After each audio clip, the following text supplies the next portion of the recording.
আসসালামু আলাইকুম everyone, welcome back to my Saher kitchen and blog. সবাইকে অনেক অনেক ধন্যবাদ এবং সবাইকে আমার পেজে আমন্ত্রণ রইল বেশি বেশি করে পাশে থাকার জন্য। আমি বলবো যে অবশ্যই ফলো দিয়ে পাশে থাকবেন, আর যারা ইউটিউব থেকে দেখছেন তারা অবশ্যই সাবস্ক্রাইব করে পাশে থাকবেন। তো যদি সাবস্ক্রাইব করা থাকে তাহলে এই রকম নতুন নতুন ভিডিও আরও আপনারা পেয়ে যাবেন। আর বন্ধুরা, আমি যে কথা বলার জন্য আজকের এই ভিডিওটা বানিয়েছি, আজকের ভিডিওটাতে কিন্তু তেমন কিছুই না, খুব সাধারণ এবং সিম্পলভাবে আমি সাজিয়েছি। তবে একটা কথা বলার জন্য, যতই মিষ্টি কুমড়া কাটি না কেন আসলে শাশুড়ি মায়ের মতো হয়ে থাকে না। তো আজকে আমি কেটে আপনাদের দেখাবো আসলে কি আমি কাটতে পারি কি না। খুব ভালো, তো এইভাবে করে আমি কেটে নিচ্ছি। তো বন্ধুরা, কেমন হচ্ছে আমি জানি না। আর মিষ্টি কুমড়াটা আসলে খুবই শক্ত ছিল। আর মিষ্টি কুমড়া দিয়ে কিন্তু আমরা অনেক কিছু বন্ধুরা বানিয়ে খেতে পারি। আসলে মিষ্টি কুমড়া ভর্তা, আসলে আমি জানি যে মিষ্টি কুমড়া কোনো কিছু ফেলে দেওয়া যায় না। মিষ্টি কুমড়ার ভিতরে যে দানাটা থাকে সেটা দিয়েও কিন্তু ভেজে ভালো করে ভর্তা করা যায়। যে এরপর যেই চিকলাটা থাকে এটাও দিয়ে কিন্তু অনেক কিছু বানিয়ে খাওয়া যায়। তো সেটা হচ্ছে সেদ্ধ করে কিন্তু এটা দিয়েও ভর্তা বানিয়ে খেলে দারুণ মজার হয়ে থাকে। আর চিংড়ি মাছের সাথে এই মিষ্টি কুমড়োটা তো একদম ইজিলি মানিয়ে যায়।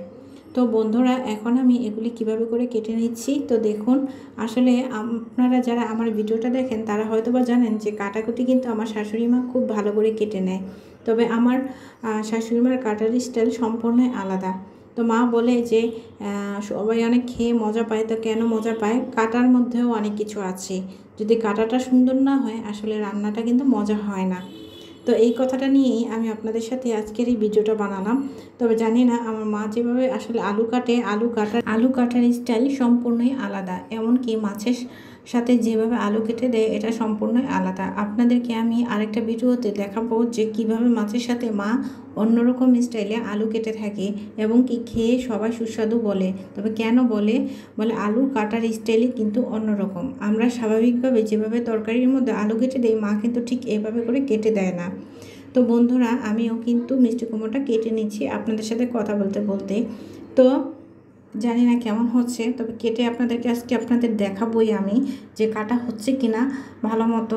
তো জানি না, সব কিছু আপনাদের হাতে। আপনারা যদি চান তাহলে আমাকে ভালোবেসে অনেক দূর এগিয়ে নিয়ে যেতে পারবেন, এটাই আমার ভরসা।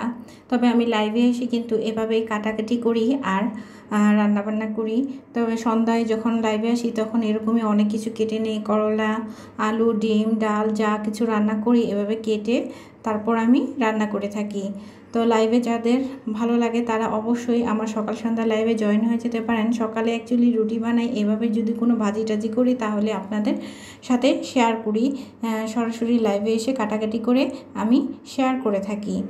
তো থ্যাংক ইউ বন্ধুরা, আশা করি আপনাদের ভালো লেগেছে আমার এই ভিডিওটি। তো দেখুন, এই তো আমি কেটে নিয়েছি, এখন ভাজি করব। তো মাশাআল্লাহ, ভাজি আমি আরেকদিন আপনাদের সাথে শেয়ার করব।